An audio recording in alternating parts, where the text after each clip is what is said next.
सभी को जय जिनेन्द्र। जो अप्रमत्त आत्मा शपक या उपशम श्रेणी चढ़ने का प्रारंभ करता है वह आत्मा इस गुणस्थान में यथा प्रवृत्तिकरण करता है। मतलब 8वें गुणस्थान में जाने से पहले वह आत्मा यहाँ पे यथा प्रवृत्तिकरण करता है 7वें अप्रमत्त संयत गुणस्थान में। अभी जाते 8वें गुणस्थान पे, अपूर्वकरण गुणस्थान या निवृत्तिकरण गुणस्थान। पूर्व में कभी नहीं आए ऐसे आत्मा के निर्मल परिणाम जिस गुणस्थान में आते हैं उसे अपूर्वकरण या निवृत्तिकरण गुणस्थान कहते हैं। यह आध्यात्मिक साधना की विशिष्ट अवस्था है। यहाँ पे निवृत्ति मतलब असमानता, भिन्नता, तरतमता, और करण मतलब अध्यवसाय या परिणाम। जिस गुणस्थान में अध्यवसायों में तरतमता, भिन्नता, असमानता होती है अर्थात एक रूपता नहीं होती उसे अपूर्वकरण या निवृत्तिकरण गुणस्थान कहते हैं। इसका मतलब क्या हो गया?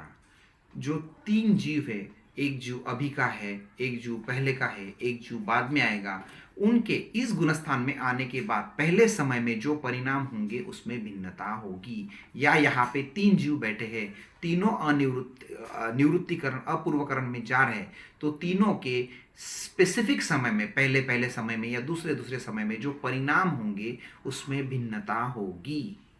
ओके, ठीक है।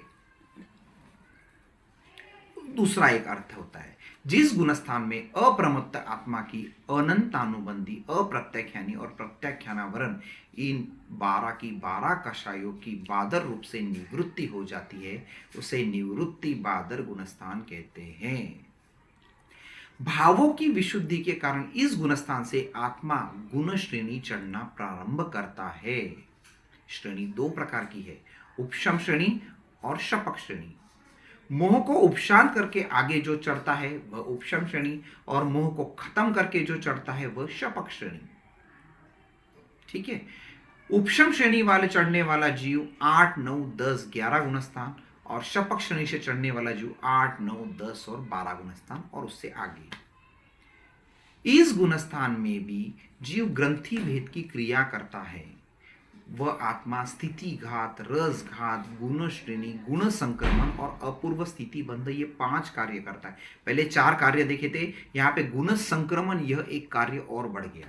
स्थिति घात सेम, स्थिति कम करना अपवर्तनाकरण द्वारा, रस घात अपवर्तनाकरण द्वारा रस मंद करना, गुण श्रेणी कर्मदलिकों को एक लाइन में क्रम में रखना, गुण संक्रमण यह इंपॉर्टेंट, पहले बंधी हुई अशुभ प्रकृतियों को आत्मा के अच्छे परिणाम द्वारा शुभ प्रकृतियों में बदल देना गुण संक्रमण है। अपूर्व स्थिति बंध हमने पहले ही देख लिया, कम कम स्थिति वाले कर्म बंध करना। यद्यपि ये सारी क्रियाएं सम्यक्त प्राप्त करने के वक्त भी की है, लेकिन वहां की जो इंटेंसिटी है और यहाँ की जो इंटेंसिटी है इसमें जमीन आसमान का फर्क है। 8वें गुणस्थान में ये बहुत ही अपूर्व तरीके से होती है, और जिससे जो कर्म की निर्जरा होती है वह भी बहुत अनंत गुना हो जाती है। मतलब क्या हो गया? चारित्र मोहनीय कर्म के संपूर्ण क्षय या उपशम के लिए 3 करण करने पड़ते हैं, यथा प्रवृत्तिकरण, अपूर्वकरण, अनिवृत्तिकरण। उसमें यथा प्रवृत्तिकरण 7वें गुणस्थान में करता है, अपूर्वकरण 8वें गुणस्थान में करता है और अनिवृत्तिकरण 9वें गुणस्थान में करता है।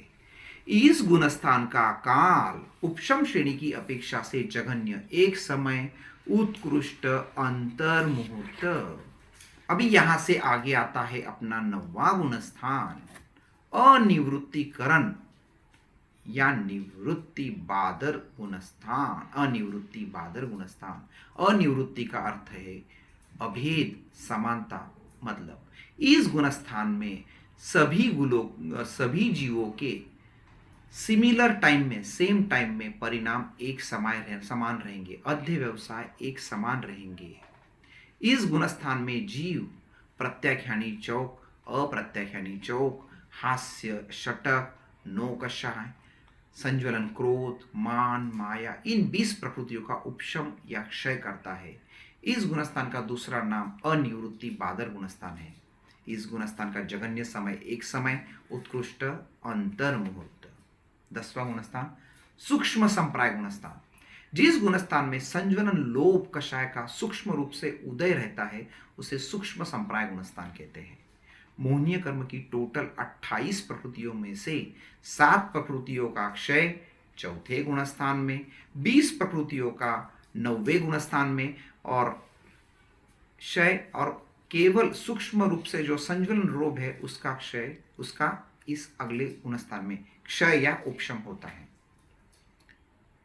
इस गुणस्थान के अंत में लोभ का भी सर्वथा उदय विच्छेद तथा उपशम हो जाता है।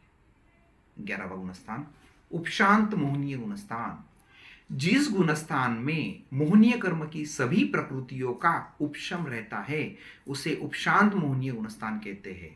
आध्यात्मिक विकास करते हुए वे ही जीव इस गुणस्थान पर आते हैं जो उपशम श्रेणी से आते हैं, शपक वाले नहीं आते। इस गुणस्थान में आने वाले जीव निश्चित रूप से नीचे गिरते हैं। बराबर है। गिरने की 2 वजह है, एक भवक्षय और दूसरा कालक्षय। भवक्षय गुणस्थान का काल पूर्ण होने से पहले यदि आयुष्य पूर्ण हो जाए तो वह आत्मा वहां से काल करके अनुत्तर विमान या वैमानिक देव में उत्पन्न हो जाता है। वह 11वां गुणस्थान से गिरकर सीधे चौथे गुणस्थान में आ जाता है। प्रथम संगणन वाला जीव इस गुणस्थान में यदि आयुष्य पूर्ण करे तो वह अनुत्तर विमान में जाता है, लेकिन दूसरा और तीसरा संगणन वाला जीव आयुष्य पूर्ण करे तो वह वैमानिक देवलोक में उत्पन्न होता है। 3 ही संगणन क्यों बताया? क्योंकि चौथे, पांचवें, छठे वाले यहां तक पहुंचते ही नहीं है। अभी दूसरा कालक्षय। गुणस्थान का काल पूर्ण होने से जीव जिस क्रम से ऊपर चढ़ा था उसी क्रम से नीचे उतरना शुरू करता है। वह 10वां, 9वां, 8वां यहां तक कि पहले तक भी गिर सकता है, कहीं पे भी वो संभल भी सकता है। ठीक है। संपूर्ण भव चक्र में एक जीव 4 बार उपशम श्रेणी चढ़ सकता है।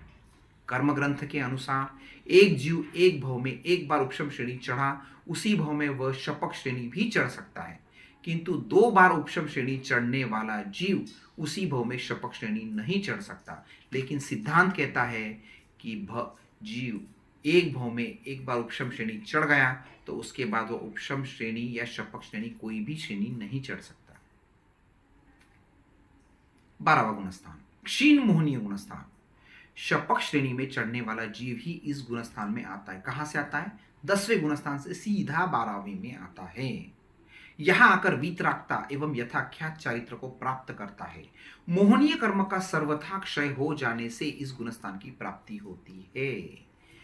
इस गुणस्थान को प्राप्त करने वाले जीव का पतन नहीं होता, वह नियमा उसी भव में अभी मोक्ष में जाएगा। और कैसे है? मोहनीय कर्म कर्मों का राजा है, इसका क्षय हो गया तो बाकी 3 घाती कर्म ज्ञानावर्णीय, दर्शनावर्णीय और अंतराय, ये तीनों कर्म इस गुणस्थान के खत्म होते होते ही क्षय हो जाता है और जीव केवल ज्ञान, केवल दर्शन को प्राप्त कर लेता है। इस गुणस्थान का जघन्य समय और उत्कृष्ट समय अंतर मुहूर्त है। देखो यहाँ पे अंतर मुहूर्त क्यों किया? क्योंकि यहाँ पे जीव काल नहीं करने वाला है। सयोगी केवली गुणस्थान 13वां गुणस्थान। 4 घाती कर्म का क्षय होने से जिस गुणस्थान में केवल ज्ञान, केवल दर्शन की प्राप्ति होती है, जो योग सहित है, उसे सयोगी केवली गुणस्थान कहते हैं। इस गुणस्थान का साधक मनोयोग, वचन योग और काय योग का यूज करता है, इसीलिए इसे सयोगी केवली गुणस्थान कहते हैं। यहां वह सिर्फ योग रहने से, कषाय नहीं रहने से पहले समय में साताविज्ञ का बंध करता है, दूसरे समय में उदय आता है और तीसरे समय में निर्जरित हो जाता है। इस अवस्था वाले जीव को अरहम, अरिहंत, सर्वज्ञ, केवली, जीन, जिनेश्वर आदि नामों से जाना जाता है। 14वां गुणस्थान अयोगी केवली गुणस्थान। जिस गुणस्थान में योग प्रवृत्ति का संपूर्ण निरोध हो उसे अयोगी केवली गुणस्थान कहते हैं। इस गुणस्थान में 5 लघु अक्षर अ, ई, उ, रु, लू के मध्यम स्वर से उच्चारण के काल में जितनी स्थिति रहकर वेदनीय, आयुष्य, नाम, गोत्र इन 4 अघाती कर्मों का क्षय करके एक समय की रुजु गति मतलब बिना मोड़ वाली गति से जीव औदारिक तेजस और कार्बन शरीर को छोड़कर सिद्ध गति को प्राप्त करता है। यह आत्मा की पूर्ण शुद्ध और संसार मुक्त अवस्था है। ठीक है, सभी या तो ये हो गया अपना गुणस्थान स्वरूप। सभी को जय जिनेन्द्र।